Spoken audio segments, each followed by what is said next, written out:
Well, I'll tell you this, just like Estelle, you might start dancey after this recipe because we're about to fill out the blank. Literally. Aside from soups and curries, we're gearing up to make a couple of bredies this winter, and Chef Clem is here to show us how to make a simple and delicious tomato bredie. It's the perfect low and slow dish for winter. You're not going to want to look anywhere else. Chef Clem, I have missed you so much. Why does it feel like I've been away for a year? It feels to me like you've been away for a whole year. Because no one was feeding me in Gqeberha. I'm sorry, Njiki not feeding you? No, they weren't feeding me. I'm sorry. They're nice people, but they didn't feed me. I'm going to make a few phone calls, okay? I'm going to sort you out. Thanks, Clem. So welcome back. You're making up for all the lost time in the kitchen. Yes, okay. Wow, let's get into it. So this is Taste Magazine's inspired tomato bredie, and it's so delicious because it's winter. Yeah. It's not winter yet, but it's winter. And the thing about, the reason I love the cold season so much is because the food that we eat. And this is a good one. So this is my go-to for winter. I normally just buy this and like freeze it, whatever I'm not using at the time. Because as soon as you have this amazing beef pack, like the world's your oyster. You can go crazy with the dishes you create. And what I love about it, sustainably sourced, you know that. You want to know that? Yeah, it's free of routine antibiotics, you know that. Need to know that. And it's never frozen, you must know that. There's no time to freeze it because once you open it, you want to cook it all. So by Woolworths not freezing it, the texture stays in the meat, and the texture's everything, especially with this type of meat that, like, it needs low and slow cooking. It gets lost in the process, right? Yeah, and when it comes to low and slow cooking, there's so much flavor that develops. It's just beautiful. I'm going for like the fatty pieces because that's me. I love the fatty pieces. I always find you and I really do find we like the same things when it comes to meat cuts and all of that. There we go. Okay, so very important, season your meat always.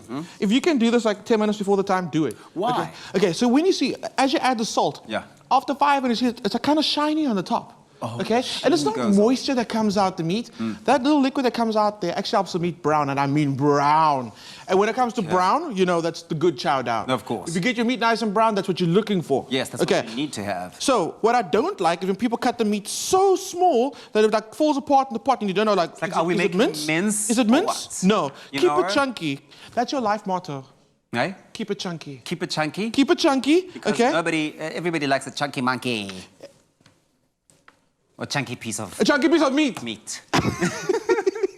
Okay, once you do that, get it in your pot and get a nice like high heat on your pot. You want to brown that meat. So this is why you don't use stock when you use meat like this. You don't use beef stock because your flavor, that intense beef flavor, is going to come from the meat when you brown it really well. We do this with oxtail all the time. I always kind of think, why do people cook oxtail and then still add stock to the dishes? You're going to get all your flavor from the oxtail. Seeps right out of it. It's asking for it. You just got that meat. It's all about cooking the meat correctly. So let that go. Let it get some nice heat. Then what I've done, this is a very, very simple recipe, okay? Baby onions. I love onions. Those kids that are like, I don't like onions in my food. I used to be one of those kids. I think it's, as soon as I hit the teens, onions were my thing. Onions are your thing. Couldn't have anything without onions. So for me, instead of the onions disappearing completely into the dish, halve the baby onions, okay?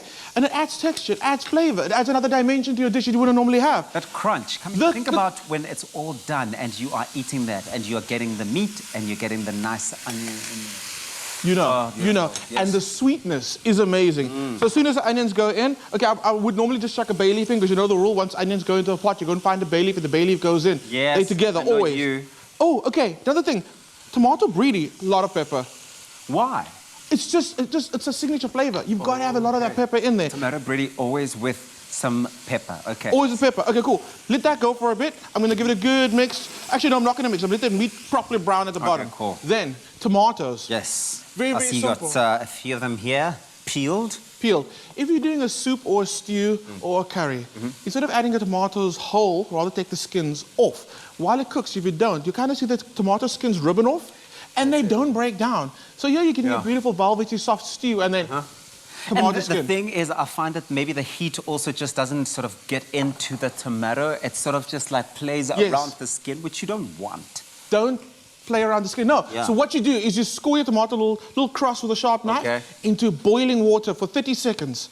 And then into ice water. And then the skin kind of just peels off. And you can just kind of take it off. And what you're left with are these beautiful, beautiful tomatoes. So what I do is, if I buy tomatoes in bulk, okay? Yeah. I do this, take the skins off. Yeah. And then I roast them in the oven. Olive oil, garlic, salt, pepper. Magician. Roast them until like they're charred and kind of cook down, all that moisture comes out, Yeah. put it in a jar, and you're good. Then you're good. You're so good. You're so good. Sorted. I'm gonna make a mess. Cool. I'm gonna make a So what are you mess, gonna do? but I'm gonna Please ask you to help me. Yeah. Get your tomatoes, and you can either just chop them up or just squish them with your hands.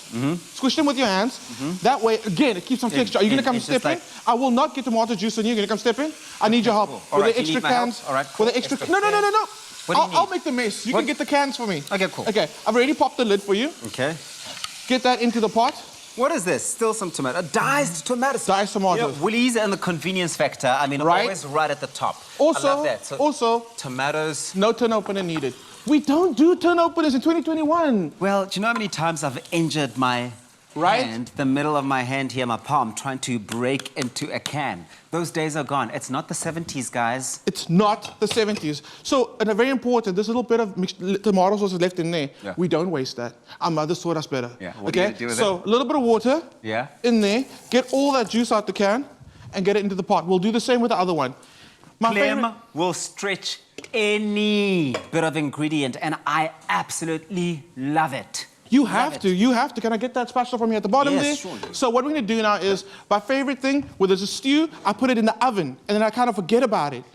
And then 3 hours, 3 hours, 4 hours, whatever you want to do. Nice and slow. All of the flavors are going to come together. It's a marriage of flavors. It's a marriage of flavors. Seeping into each other, coming together to live happily ever after through your mouth, in your stomach, putting a smile on your face, making you dancy. Hopefully after that. Yes. I love that. Right.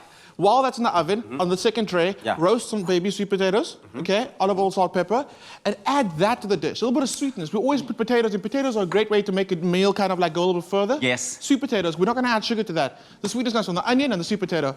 I see that the final product looks absolutely Yes. impressive. And I This know looks that you so, love tasting so food, so please amazing. do. Please taste I'm it. going to have to taste it. Listen, if you want the recipe, go on to woolworths.co.za. They've got it there.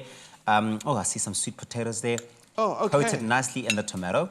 This is from Jiki, okay? This is from them.